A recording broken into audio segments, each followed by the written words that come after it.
everyone. Welcome to another demo at today's Insights Tech Showcase. In this session here with me, we have Conveo, which I'm super excited for this session that we have ahead of us. Just as a reminder, we have that Q&A box. So if you have any questions, pop them there and we will get to them at the end of the session. But with that, Rory, I will hand it on over to you. Thank you so much. So I guess I'll start with a very quick intro. I'm Rory Curran. I lead the commercial team for Conveo. Prior to Conveo, I've always been in market research, most recently with Ipsos in North America, and prior to that with a social listening platform called Synthesio, which was later acquired by Ipsos. So I've been in the space for a long time, and we're really, really excited about what we're doing at Conveo. Ultimately, the objective is to elevate the way that we're currently running market research through the use of new and emerging technologies and artificial intelligence. So today's session, I'm going to take you through our approach for concept tests and concept testing, and give you some tangible examples of some concepts that we've actually not only tested within the platform, but built within the platform. So what is Conveo? Conveo is an end-to-end AI-enabled market research platform. So we always conduct research directly with real human participants. We tap into many of the same panels that any of the research agencies that you're probably working with right now do. The only distinction or nuance in our approach is that rather than having humans moderate the interviews, we use AI to moderate the interviews. And that, of course, provides a lot of benefits when it comes to things like speed. It's going to allow you to run more interviews. It's going to allow you to run interviews asynchronously across languages. And it's also, more often than not, more cost effective. But we really feel that the benefits that we provide go way beyond just speed and cost. And in fact, this is a new methodology that you can use within your portfolio of research solutions amongst your existing qualitative and quantitative solutions. So there's AI infused throughout every part of the research process. First and foremost, the platform is going to automatically create a discussion guide for you based on your brief. So you can upload your own discussion guide, or alternatively, you can start with a very basic prompt and the tool's going to build out that discussion guide for you. An example would be, build me a discussion guide for a concept test. The tool's then going to go ahead and build out that discussion guide for you. And it's been developed to understand how to effectively construct an effective discussion guide in the context of market research based on specific use cases, such as a concept test. So it's going to allow you to upload stimuli. It also knows not to ask leading questions and so on. Then it comes to the moderation. And of course, this is the critical component of the platform. We need to ensure that the moderator is effective. You're likely familiar with the expression garbage in, garbage out, and I think those principles apply here. And so we've gone to great lengths to ensure that the moderation is effective. And there's a number of ways that we do that. So first and foremost, it's going to be a dynamic conversation. So the tool's going to adapt and probe based on the information it's being fed by the participant. So no single interview will ever be the same.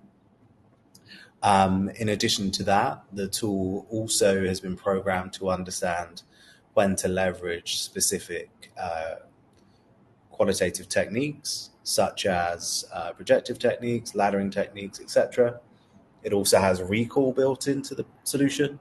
So if someone answers a question and response, or answers a question at the start of let's say a 40-minute interview, the tool will be able to come back to that at any point. Or let's say a participant gives conflicting information, the tool's intelligent enough to highlight that and will adapt and probe accordingly. Now, as I said, we see this as going far beyond simply running your core work faster. We see it being far more valuable than simply providing additional context behind your quantitative work. It can certainly do those things, but really this is a new methodology within market research. And so the way that we structure the research is different to traditional qualitative work. We would encourage you to increase your sample sizes. So look at sample sizes of maybe 50, 100 plus people. The reason being is that, of course, makes the data more statistically representative. It also enables you to kind of truly identify patterns within the data. But also that's going to create a larger data set. And so therefore it's going to be kind of difficult to code as a human. And so the tool is going to take care of all of the coding for you and all of the analysis, and then automatically synthesize, analyze all of the data and highlight the relevant insight for you in a format of your preference. So whether that's in a PowerPoint format, whether that's in dashboard format, or whether you want to export the data via an API or via Excel, CSV, there's a lot of flexibility there. So as I said, there's AI infused throughout every part of the research process. So now I'm going to show you how you'd create a discussion guide. Here we've started with a prompt, and as you'll see here, the tool's then going to go ahead. It may ask me a couple of questions with regards to my research objectives, and it'll actually start to define the research objectives and interview questions for me. Within each question, I can select between open-ended or closed-ended questions. I can then also select whether I want a surface scan or a deeper level of probing. Additionally, I can add stimuli as I mentioned. So if I wanted to add a particular concept here, I can do. This is an example that we did for some different coffee machines. And as you can see here, really this is intended to be or reflect the experience that you would expect from a research agency. They may build a discussion guide, but really we would expect you to have the final say and final approval. So it's going to build the majority of it for you. And as you'll see here, we cover over 58 languages. So as I mentioned, you could theoretically run research across 58 languages asynchronously within a matter of days. So now I want to talk to you about concept tests. So a lot of our clients are big fans of using this approach for concept testing for a number of reasons. What we found when we spoke to R&D and innovation teams at CPG brands is that typically they may have targets that are maybe 1 to 2 years out, financial targets, based on new concepts that they bring to market. One of the biggest challenges they have is actually testing all of the concepts that they have. So what we find is that every year, really great concepts just never get tested. And the reason being is usually down to budget or resource constraints. Brands simply can't justify testing 150 concepts every year. And so a lot of the concepts that actually go into testing are concepts that are data backed, but they're not necessarily always the best. So this is an example of a study that we built. This was an internal study, so this wasn't actually built for the end client. It was built in their category, but we used the example of Ben and Jerry's exotic fusion ice cream flavors. So we ran this across 192 people across 5 different markets, all of which were different languages.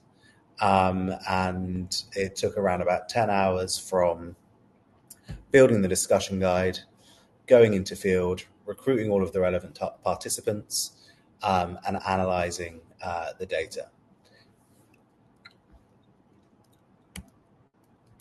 So then what we did is we initially built a foundational study just to understand if there are any particular concepts that consumers were interested in. And so what we did is we ran the study, and then within the platform, within our Talk to Your Data section, we asked the platform to create 4 different concepts based on user feedback that we could test monadically with participants. So that's what we did across 5 different markets. And then the tool is going to automatically analyze all of the data. So the first thing we did is we, of course, wanted to see the initial consumer reaction and the appeal of the idea. So as you'll see here, what the tool is going to do is analyze all of the data and automatically cluster it into highlight reel videos for you. This is an example of a participant response to the concept. And it seems like all the young people today are doing matcha drinks. Mango has been like flavor of the season for the last 2 or 3 years now. And so I think that would be one that would sell really well. But then in addition to that, we, of course, can dive deeper into the consumer reaction, and the tool's going to automatically create highlight reel videos for you, as well as allowing you to drill into specific quotes based on the participant response to... See here, on my first option on the left is a tropical matcha mango fusion. Now that one, I like the way it's presented. It gives me more like a fruity, or it seems like it's more balanced profile. I think that one would probably have more overall appeal. And as you can see here, it's going to quantify all of the data for us, and then we can explore additional themes as well. I have never imagined trying spicy ice cream, but I think it would be nice to try. I think it's going to be a very controversial flavor. I'm struggling to imagine the lavender in an ice cream, especially with the spices. And then we can dig deeper into the data. So here we've clustered themes, but really what we want to do is understand the why and quantify the data as well. So here what we can do is we can actually filter the data and analyze it in great detail. Here we're actually understanding and filtering for any additional ingredients that participants referenced as being of interest. So what is the overall brand fit? We can then compare it across markets. So whether we want to compare it in France or the US, or compare the consumer reaction across markets, then we have that flexibility and that capability too. So there's a lot of flexibility when it comes to being able to drill in and analyze these concepts in more detail. Everything is exportable, and you can always access the interviews directly.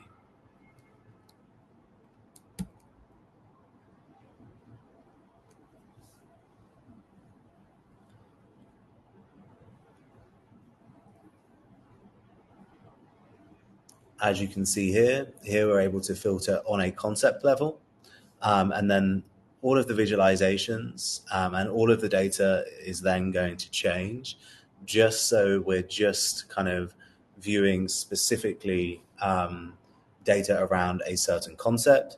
Now, what we can also do is sequential monadic testing within the platform. That's particularly valuable if you have a lot of concepts to test, but don't necessarily want to test every single concept across every single participant in each interview, which of course would equate to a very, very long interview.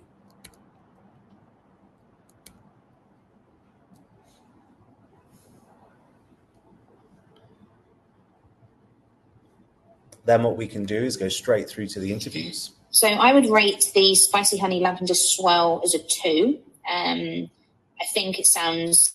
I actually am fine with the spicy honey. So as you can see here, all of the data is coded. All of the transcripts are provided. These can all be exported or translated into any language. Then what we did is all of your research is compounding. So we then wanted to explore the data in more detail. Here we asked, what are the main triggers and barriers for people who eat or do not eat ice cream? The tool is then going to prepare a summary for us across all of the research that we've built. We also segment that into different personas. So here you'll see that we have structured that into different personas. We can share stimuli with these personas. We can ask questions.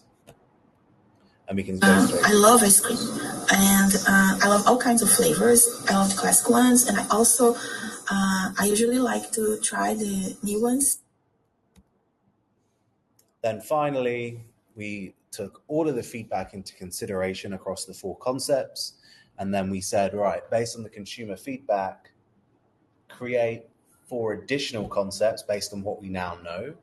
And the tool's then gone ahead and created those concepts for us. As I said, these concepts can then be concepts that are then used as stimuli in future studies. And all of this is backed in data. So absolutely everything you see here is traceable back to specific interviews in which people have expressed a specific or a particular opinion that aligns with what the platform is providing. So that is a very, very quick overview as to how we would approach concept tests, how we're allowing or enabling brands to run more concept tests quicker and at a fraction of the cost. So we'll open up to any questions. Please let me know. Wonderful. Thanks so much. We do have a few minutes for questions, so make sure you drop those questions in the Q&A box and we'll start working our way through them. But the first question we have here is, Conveo allows to make comparisons. Does this mean that filters can be used? Yeah, so you can filter basically on any data point you want. The level of filtering is exceptionally granular. So whether you wanted to filter on a concept level or a certain demographics or a country, you can then compare and then you can index against the rest of the audience for any filter you apply. Wonderful. Thank you. Another question that just came in is, I infer that Conveo can be used to build personas. Is that correct? That is correct. We can build personas on a study level, project level, or even on a global level. If you have personas already developed, we can then take them and take those attributes and build personas directly into the platform. Currently, the personas are built based on kind of people's core values and beliefs that they've expressed as part of the interviews, as opposed to demographic criteria. But really, there's a lot of flexibility in how they're defined. Wonderful. Thank you. Does Conveo offer a university package, or for instance, if students were interested in using this platform, what would be the best way for them to get in touch with your team to look into that? Yes, it is something that we would be open to. We do have a special structured pricing for non-branded organizations. And so we would likely provide you with that pricing, which is taking into consideration that it's universities. Okay, wonderful. Thank you. One last question here. Can Conveo be used on an ad hoc basis, or is it a subscription model? It is a subscription model. There are options depending on the organization. So there's agency pricing. If it is run ad hoc, then the cost is greater than the subscription model. There's obviously, as part of the subscription model, efficiencies of scale when it comes to cost. So that is the optimal approach for Conveo, would be the subscription model. Wonderful. Thank you. Unfortunately, we are out of time in this session, but if you have any other questions, please make sure that you reach out to the Conveo team. I know that they'd be more than happy to continue chatting with you. But with that, Rory, thanks so much for being here. And to our attendees, we'll see you in the next session. Thanks, everyone. Thank you.